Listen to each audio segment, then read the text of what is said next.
Gonna try and find somewhere where you can actually see my face. Hey guys, how y'all doing? Um, Number two in the books. Um, Noosa number two. Noosa Triathlon Race Report 2018. Um, so as I said, it's interesting for me because it wasn't a race. It was, and I kind of hold myself to the standard it was a race, but at the same time, there are important things that I needed to do today to do with what's happening in 2 weeks' time. Things like, for example, nutrition. Oh dear God, how the hell do you eat that much food? Like, oh my God, like that's it. It was the thing was, practicing my pre-race nutrition, including race day breakfast. I literally could not eat the amount of food I'm supposed to eat. It was insane. It was mind-boggling how much food I was supposed to eat. And I couldn't do it. I got probably about half, maybe 2/3 of the way through it, and I was just physically sick. I was like, nah, I can't do this. I just had to stop. And then apparently there's a fourth leg of triathlon, the one of like just getting down there for setting up a transition. Oh dear God.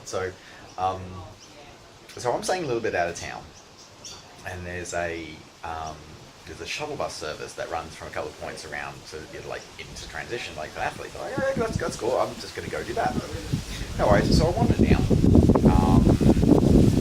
Hope y'all can hear me because it's like really windy today as well. It gets into that later. So I go down because the thing for the thing is about a kilometre away, so it's not 1.5 k's away, so it's not too far. So I wander down to the to where I'm going to go get the shuttle bus from. Hey, that's cool. I get down there just after about 5:10. Cool story. It's about a 10-minute trip to get to the transition from there. Yeah, there's only one bus servicing this drop point, and yeah, I was waiting there 40 minutes before I got on a bus to get over to transition. I got to transition as transition was closing. I'm like, that's not cool. And there were still probably 40 or 50 athletes that were left still waiting at the point, like the drop off the shuttle bus point when I got there. And I got to transition. It's like, that's messed up. So yeah, lesson learned, be very wary of using shuttle bus services. Anyway. Okay, so that was like the first challenge. So I got myself all set up, whatever. Got the gear back at the top there. And then do a bit of a warm-up jog. Yep, cool. And then head over, get ready for the swim. Go back into transition for my second bit, drop off, do my last, check some blood sugars, drop my pump off, and off I go for the swim. Normally I try for like a practice, like a bit of a warm-up swim, but just didn't quite get the time for that one. In a way, kind of glad I didn't, because I think if I'd done the warm-up swim, I probably would have thought twice about doing the swim period. The swim was awful. The current was just messed up. It was all sorts of which ways. It was windy, the waves were crashing, it was an awful swim. I heard people like dry reaching and like vomiting in the water. And like as we came out of the water on the beach, it was like people who would like get onto the beach and just turn to their side, just like blah, blah. So that was interesting. And just trying to, I got a rhythm for probably about half of the swim. I was in a reasonable rhythm. So it definitely wasn't my best swim, probably not my worst either. But still, it was a challenge, that's for sure. There was some interesting conditions. So the currents were very strong and confused. Like they'd be like one way and then they turn on you like really quickly. It was just Then, as I said, like today was really primarily about practicing things. So it was, so I've got race kit on that I'll be racing next on. And it's very similar conditions, like very hot, humid. So that's why it's a good practice for that. So I get out, and it's a non-wetsuit swim in Mexico as well. So get out of the water, running into transition, yep, cool, no worries. So I normally ride and run with a set of compression calf sleeves. All the events that I've done that with have been wetsuit swims, where you can wear compression calf sleeves underneath your wetsuit. Cool story. When it's a non-wetsuit swim, you can't wear those. So so I had to put them on in T1. Trying to put compression calf sleeves on when you're wet is a little bit of a nightmare. Just saying that. It's a little bit of a pain in the ass. Definitely took longer. So the important lesson learned: take a bigger towel. Because I just have like my normal hand towel I use for dry my hands before I test my blood sugars. So it's like definitely gonna need a big towel in T1 for Mexico. But that was lesson learned. So I burned like 10 minutes in T1. So really just trying to get these calf sleeves. Anyway, so our bike. Pretty happy with the bike.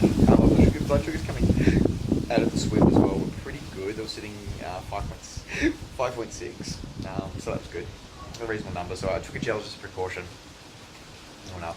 Probably a good thing I did. So this was coming up out on the bike course. The bike course I was fairly happy with mostly.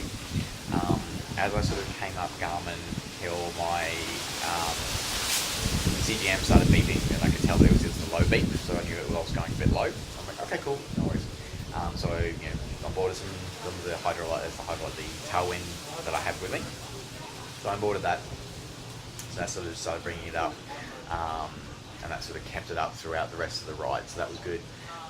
But otherwise, yeah, it was good solid pace on the bike. Pretty happy with that. Came back in for T2. T2 was reasonable. I made a rookie mistake though. Again, I left my bloody. I still had my bloody riding gloves on. So that was sort of stuffed into my. And I realized it as I ran out of transition, and I was like, God damn it! So they were in the back of my tri suit for the rest of the run. But the run I was really, really happy with. I only had to sort of walk through one aid station where I sort of stopped to get some water on board. So I was really happy with the run. So overall, I'm pretty happy with how it all went as a training day. A little bit pissed off that I missed my time from last year. So in terms of a race, a little bit annoyed because I missed my time from last year. So I was about 2.5 minutes slower than last year. So yeah, little bit. That's a little bit frustrating. That's a little bit annoying. But anyway, we'll see. And yeah, but as I said, it was just a very challenging swim. And the run was when we were on the ride, the wind. So we just basically had headwinds the entire time. Like we had a headwind going all the way out, and I swear the wind turned, and we just had headwind coming back into town as well. It was just. Yeah, it was either still or a headwind. It was just awful. And the run was the typical Noosa run. It's hot. I was still fairly lucky though. I mean, I was done by 10 a.m. So, it's sort of, that's good. I felt really awful for the guys who were sort of in the teams and the waves that started after me, because they were going out on the run at like, midday. They're going out on the run at like, midday, 11:30 midday. It's stupidly hot now, and the wind picked up again, as you can obviously hear probably going into the mic. The wind's picked up again, so it's just but it's just doesn't help you on the run. It really doesn't. So yeah, and that was that. So that's my second Noosa try. As I said, a little bit annoyed that I missed the same amount of time from last year. I really would have liked to have had sub 4 hours this year. But yeah, maybe I'll come back one again. I don't know. I don't think I'm going to come back for Noosa next year. I don't think. I might, but I'm not sure. We'll see. Anyway, so yeah, that's been me. Thank you very much for following along, for those who did, and have fun. And I will catch you all. I'm gonna go get some food. I'm sort of having my protein shake. Get some food and then some sleep, and then head back to Brisbane in the morning and continue on with shenanigans before I fly out for Mexico and pick up Petra. She's fixed. Alright guys, speaking of, if you do want to still donate to the cause of getting Petra, the costs for getting Petra repaired, look in the link in the description down below. There'll be a link to the GoFundMe page. You can donate if you so desire. So thank you very much for everybody who already has. Alright, take care guys. I'll see you later. Bye.